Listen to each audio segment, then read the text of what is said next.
Citizenship on the Go. Lesson 5. American History. International Wars. Part 4. World War I and World War II. As in the 1800s, the United States fought several international wars in the 1900s.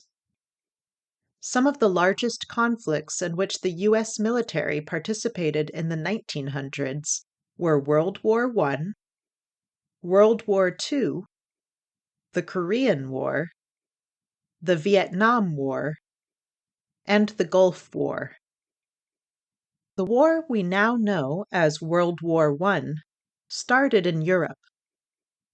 The United States was not involved in the war at first, since most Americans considered the fighting to be a purely overseas issue. But eventually, the conflict spread to involve countries from around the globe, including the United States. World War I started as a fight between the countries of Serbia and Austria. An Austrian nobleman was killed by a Serbian revolutionary who wanted independence for his country. Following the assassination, Austria declared war on Serbia. Serbia was a small country, but it had a much larger ally, Russia. When Serbia was attacked, Russia rose to its defense. This caused Germany, which had an alliance with Austria, to enter the war on the Austrian side, while France and England joined the Serbian side because of alliances they had with Russia. Soon, most countries in Europe were involved. A few nations, like Spain, remained neutral, taking no official sides. Most European countries had alliances with countries on either the German side or the Russian side of the war, however, and felt obligated to join in to support their allies. Some European countries had allies on other continents that were pulled into the war. The large Ottoman Empire, encompassing what we now call Turkey, for example, was an ally of Germany, and several European empires were in control of land in Africa, Asia, the Americas, and the South Pacific when the war broke out. Because of these international relationships, the war quickly spread to every inhabited continent. By the end of World War I, even countries like Brazil and New Zealand had taken sides. It truly was a world war. The fighting in World War I was like nothing anyone had ever seen. New kinds of weapons, military vehicles, and battlefield techniques were used by both sides, resulting in the deaths of more than 9 million soldiers. Millions of civilians in Europe, Asia, and Africa also died as they were caught in the crossfire, murdered on suspicion of treachery, starved, or caught fatal diseases the war helped spread. In the United States, just before the fighting broke out in Europe, a man named Woodrow Wilson was elected president. Initially, Wilson and most other U.S. government officials were opposed to joining World War I. The U.S. declared itself to be neutral throughout Wilson's first term as president. After 4 years, Wilson was up for re-election. He won the presidency a second time, partly by taking credit for keeping the United States out of the bloody war raging overseas. However, the situation changed in Wilson's second term as president. Though the U.S. claimed not to be taking sides, it had continued to trade with Britain throughout the first part of World War I.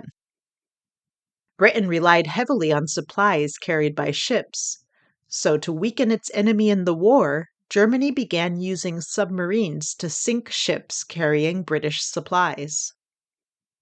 In 1915, Germany declared it would sink any ship it found near Britain. A couple of months later, a German submarine sank the British passenger ship Lusitania. Over 1,000 civilians aboard the ship died in the attack, including 128 Americans. The U.S. demanded the Germans end all attacks on passenger ships. But instead, Germany began sinking not only more British passenger ships, but also U.S. ships as well. As Germany began to represent more and more of a threat to Americans on the sea, German officials also attempted to convince Mexico to attack the U.S. on land. President Wilson came to believe the U.S. needed to join the war to put an end to these threats.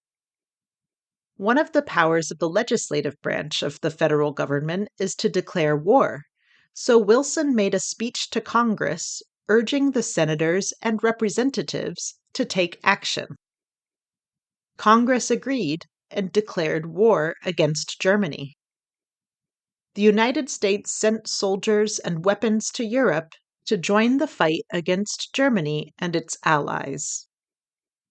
With the U.S. now assisting France and Britain, German leadership realized victory was not possible. Germany surrendered on November 11, 1918.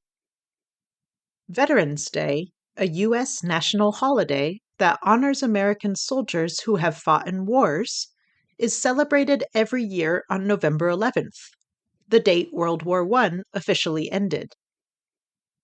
With the war over, Wilson went to Europe to take part in designing an international peace treaty. The treaty, designed by Wilson and other heads of government on the winning side of the war, required Germany to give up territory and to pay a tremendous amount of money in war damages. These demands hurt the German economy and inspired resentment in the German people. The harsh terms of the treaty that ended World War I are now seen as a major cause of the next international war of the 1900s, World War II. Civics test question. Under our Constitution, some powers belong to the federal government. What is one power of the federal government? Under our Constitution, some powers belong to the federal government. What is one power of the federal government? To declare war. According to the U.S. Constitution, Congress, which is a part of the federal government, has the power to declare war. Other powers of the federal government include making treaties, printing money, and creating an army. Civics test question. Who was president during World War I? Who was president during World War I?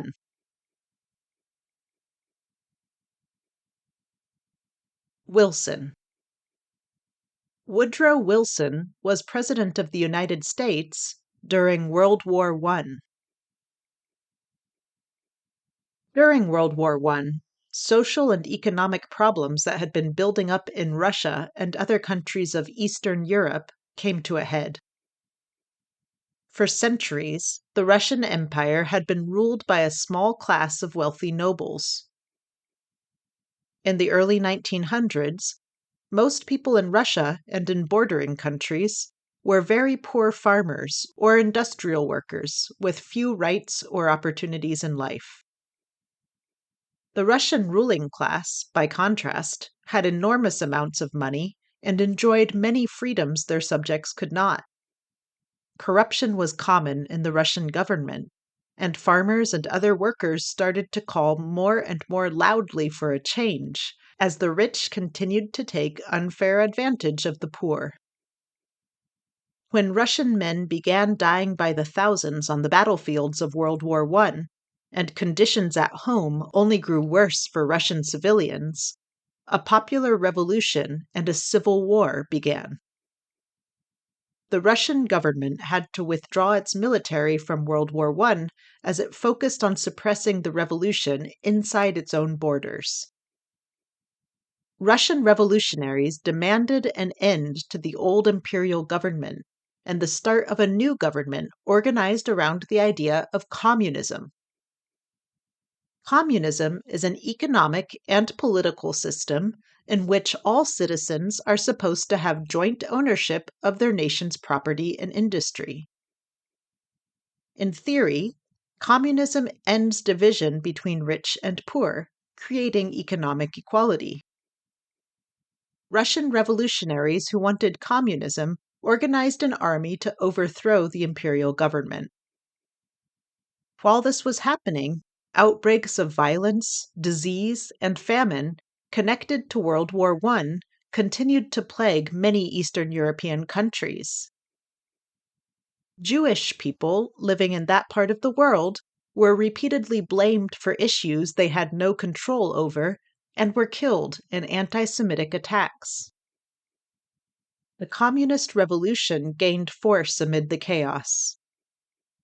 Eventually, the Russian revolutionaries won their war. Members of the old ruling class were exiled, killed, or imprisoned. A new communist government was created that soon extended its power from Russia to many neighboring countries. In the United States, the situation just after World War I ended was very different from the situation in Eastern Europe. After Britain, the US, and their allies won the war against Germany and its allies, the United States entered a period of economic growth and fast-paced cultural change. Many Americans considered themselves to be living in a time of exciting progress and were looking forward to bigger and better things to come. Thanks to the work of activists like Susan B. Anthony, a constitutional amendment giving women the right to vote was created not long after the First World War. Many civil rights activists believed other important breakthroughs were on the horizon. During this period, the U.S. entertainment industry also saw a boom worldwide, and Americans' everyday lives changed in many ways as cars, phones, the radio, and other recent inventions were made available to more and more members of the general public. While problems of racial and sexual discrimination continued to divide the country, and not everyone in the U.S. was well off, many Americans felt they had much to celebrate already. There was a general sense of optimism that the country could overcome all of its problems in time. This changed drastically at the end of the 1920s, when economic disaster hit the United States. In the first decade after World War I, when the U.S. economy was going strong, many Americans had invested huge amounts of money in the stock market. The U.S. government had done almost nothing to control how entrepreneurs and investors used the market, and irresponsible practices led to a sudden crash in 1929. People who had put their money in stocks lost everything. Banks closed, and more people lost their life savings. Businesses closed, and even more people lost their jobs. Unemployment was at an all-time high, and many Americans found it difficult to get even basic needs like food and shelter. When the Great Depression hit, many people in the USA blamed the stock market crash on a lack of government regulation in the national economic system. The US has what is called a capitalist economy or a market economy. Businesses in a market economy are operated for profit. They're owned mostly by private individuals rather than by the government.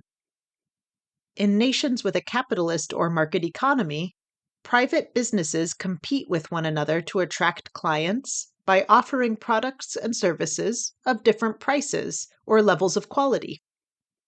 In a capitalist economic system, the kinds of things produced and how much they cost are determined through free competition and supply and demand.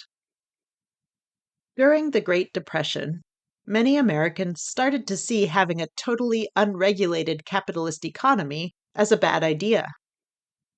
In a large number of people's opinion, the government should have done more to put limits on the wild competition in the stock market that led to investors losing their money, banks closing, and mass unemployment. Some workers' rights groups called for a change in U.S. economy. As had happened in Eastern Europe, protesters criticized the capitalist economic system. They demanded a government that would set more rules on the market. When the first presidential election of the Great Depression came up, the two major political parties in the United States both centered their campaigns on economic issues. The Democratic Party and the Republican Party both argued that their candidate was the best choice to lead the country out of the Great Depression and back into a healthier economy. Voters overwhelmingly chose the Democratic candidate for president, Franklin Delano Roosevelt. When Roosevelt became president, he promised to get the federal government more involved in the economy. America would still have a capitalist economy, but under Roosevelt, there would be more government intervention. Though businesses in America would still be mostly privately owned and compete with one another for profit, Roosevelt hoped to end the Great Depression and prevent another economic crisis of that scale from happening again by setting more federal rules on what business owners and investors could and couldn't do in the country. Civics test question. What is the economic system in the United States? What is the economic system in the United States? Capitalist economy. The economic system in the United States is a capitalist economy, or a market economy. Civics test question. What are the two major political parties in the United States? What are the two major political parties in the United States?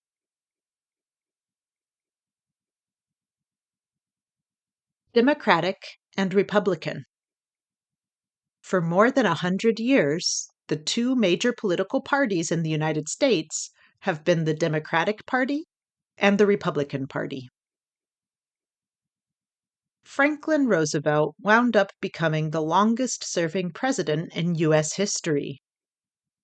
In the United States, presidents have 4-year terms in office. Roosevelt served 3 full terms as president, which meant he was president for 12 years. He was in charge of the executive branch of government through most of the Great Depression, and he led the country as commander-in-chief of the U.S. military during much of the Second World War. Roosevelt was so popular with voters that he was even elected a 4th time, while the U.S. was still fighting in World War II. However, Roosevelt never had the chance to serve his 4th term. He died of serious illness shortly after his 4th inauguration. When President Roosevelt died, his vice president became the president. This is still the rule today. If the president can no longer serve, the vice president becomes the president. After Roosevelt's final presidency, Congress and state legislatures added an amendment to the Constitution limiting presidents to 2 terms.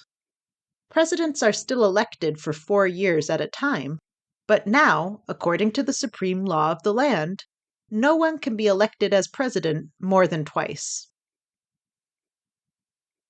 Civics test question. We elect a president for how many years? We elect a president for how many years?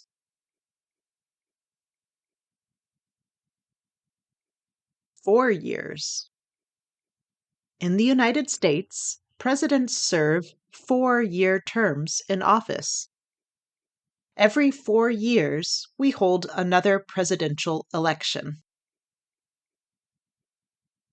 Civics test question.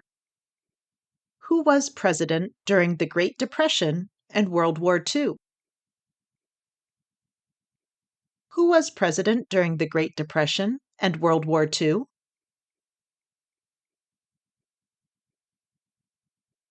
Roosevelt. The President of the United States during the Great Depression and World War II was Franklin Delano Roosevelt. Roosevelt helped lead the U.S. out of the Great Depression and made many important military decisions in World War II. Civics test question. If the president can no longer serve, who becomes president? If the president can no longer serve, who becomes president? The vice president. If the President of the United States dies, resigns, or can no longer serve for any other reason, the Vice President becomes the President. Not long after Roosevelt won his first presidential election, a Second World War broke out in Europe. In Germany, times had been hard for many years. Partly because of the financial burden placed on the country at the end of World War I by the treaty U.S. President Woodrow Wilson had helped design, Germany had been going through major economic difficulties. These problems were made even worse by the international effects of the Great Depression and by a German government that took very little action to improve the economy. When a fierce and energetic politician named Adolf Hitler promised to lead Germany back to greatness, he was swept into power by a population desperately looking for change. In Italy, another stridently nationalist politician named Benito Mussolini was made the leader of the country for similar reasons. Hitler and Mussolini were both eager to expand their country's influence in Europe and elsewhere, and began looking for ways they could add territory to the area under their government's control. Meanwhile, in Asia, the Empire of Japan was also campaigning to grow its territory. Germany, Italy, and Japan had similar goals and formed an alliance that threatened the globe. Hitler's political party was called the National Socialist, or Nazi, Party. Under Hitler's Nazi government, Germany began invading neighboring countries, taking over Poland, Belgium, and many other European lands. Allies of the countries Germany attacked pushed back, starting World War II. Though Britain and some of its allies kept Hitler from ever seizing total control, many countries fell to Nazi Germany. The Nazis even occupied much of France during World War II. Everywhere that Germany came into power, the Nazis committed acts of genocide. Genocide is the attempt to wipe out a whole group of people. Hitler and his government blamed many of Germany's issues on the Jewish people and made organized plans to imprison and to murder as many Jewish people as possible. The period during World War II, when the military of Nazi Germany imprisoned Jewish people of all ages and backgrounds in concentration camps, killing millions, is now known as the Holocaust. Throughout the mass murder of Jewish Europeans in the Holocaust, the Nazis also tried to completely destroy other ethnic groups in Europe, such as the Roma. Anyone in Europe considered to be inferior to what the Nazi Party thought of as true Germans was persecuted. People with various disabilities, transgender people, and people who didn't fit the government-approved heterosexual mold were frequently arrested, imprisoned, or otherwise penalized, and even killed. While Nazi Germany was fighting against Britain and its allies to expand its territory in Europe, Mussolini's fascist regime in Italy similarly concentrated on adding to Italy's territory. Italy invaded African and Southern European countries, all the while supporting Hitler and his genocidal campaign. Germany and Italy's biggest ally in World War II was the Empire of Japan, which invaded countries like China, Korea, and the Philippines, occupying large areas of Asia during the war. At first, the USA did not get officially involved in World War II. Congress did not want to declare war while they considered the issue to be confined to the other side of the ocean. This changed, however, when Japan attacked a U.S. naval base in Hawaii. Since the end of the Spanish-American War, the U.S. had had military outposts in Southeast Asia. For the Empire of Japan, this represented an obstacle to expansion in the area. Tensions between the U.S. and Japan were also heightened by the United States' commercial support for Britain throughout the first part of World War II. In order to discourage the U.S. from getting more involved in Europe and to distract the American military from protecting U.S. territories in Asia that Japan wanted to control, the Empire of Japan launched a surprise attack on U.S. Navy ships harbored in Hawaii. The bombing in Hawaii shocked and outraged the American public. Congress quickly declared war on Japan. By extension, that meant that the U.S. was now also at war with Japan's allies, Italy and Germany. U.S. soldiers were sent to battlefields all over the world to assist Britain and its allies in the fight against the militaries of Japan, Germany, and Italy. In Europe, U.S. General Dwight D. Eisenhower took command of the U.S.-British Allied forces and planned many of the military's engagements. Eisenhower was considered such a capable leader during World War II that later on, after he retired from the military, he was elected President of the United States. Before his presidency, however, Eisenhower's name was already internationally well known because of his work as a general during World War II. Not long after the U.S. military entered World War II under Eisenhower's leadership, Italy surrendered. When Italy dropped out of the war, Nazi Germany lost one of its biggest supporters. Germany was the next major power to surrender.